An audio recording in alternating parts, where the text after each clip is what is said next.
Whether you're trying to lose weight or not, having that control over our food, having that control over our emotions that are attached to the food, that's where a lot of the transformation really happens and changes. So anyways, if you'd like more information, definitely follow me for more. If you want to schedule a call, I have a link, so feel free to do that.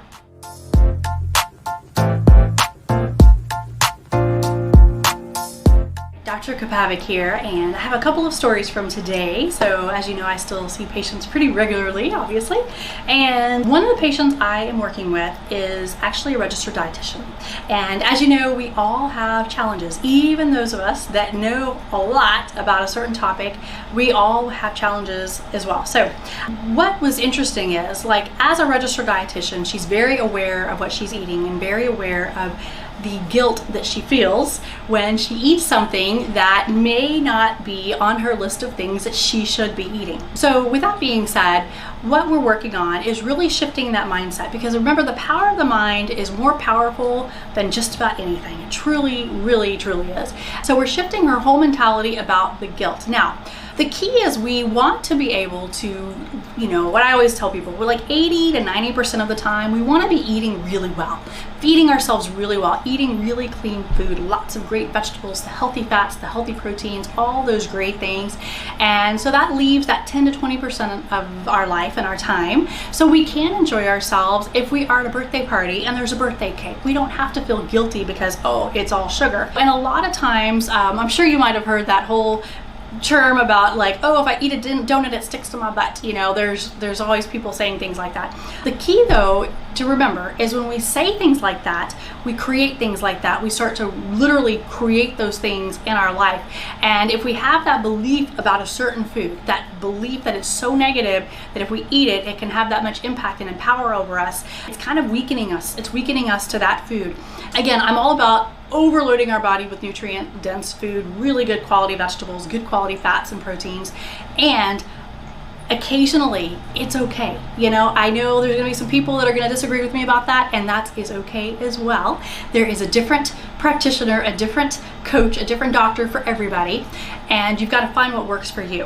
What I have found though, working with people, is allowing ourselves to have that indulgence, if you will, whatever you want to call it, allowing ourselves to have that glass of wine if we're going to be out at a party, at a dinner party, or allowing ourselves to have that piece of birthday cake when it's a celebration. Allowing ourselves to have that on occasion is okay. And if we could take away that negative association with it and allow ourselves just to enjoy it fully. A lot of times, it's a funny thing to think about. I have a lady that she loved French fries, or so she thought. And so she ate French fries on a too regular basis. I'll tell you, French fries tend to have a lot of trans fat, and too many times is not going to be great for your body in the long run. With that being said, on occasion, our body is amazing at getting rid of toxins and detoxing itself and metabolizing things, even when they might be frankenfoods. So with that being said, what I had her do is sit down with those French fries and take bites of them and literally taste it, smell it, experience that texture in her mouth, really feel the feeling of eating that food. A lot of times when we're eating foods that are not the healthiest, that are on that 10 to 20% of the time, that are indulgence foods, we tend to eat them so fast we don't even taste them. We're not even really experiencing them.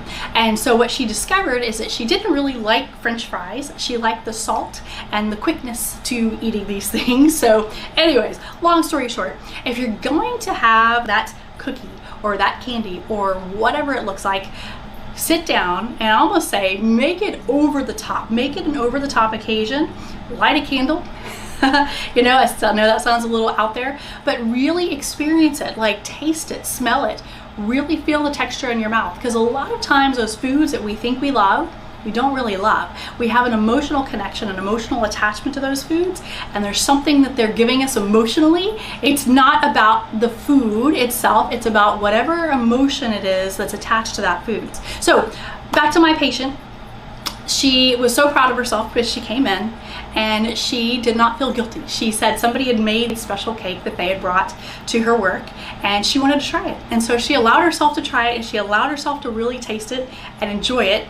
And here's the amazing thing. She is not on any kind of special diet. We're just really getting conscientious of what she's eating and clear about what she's eating and intentional about what she really wants in her health and her life, and she dropped a pound, and she felt like she way overdid it on the sugar last week, and she in fact dropped a pound in spite of doing that.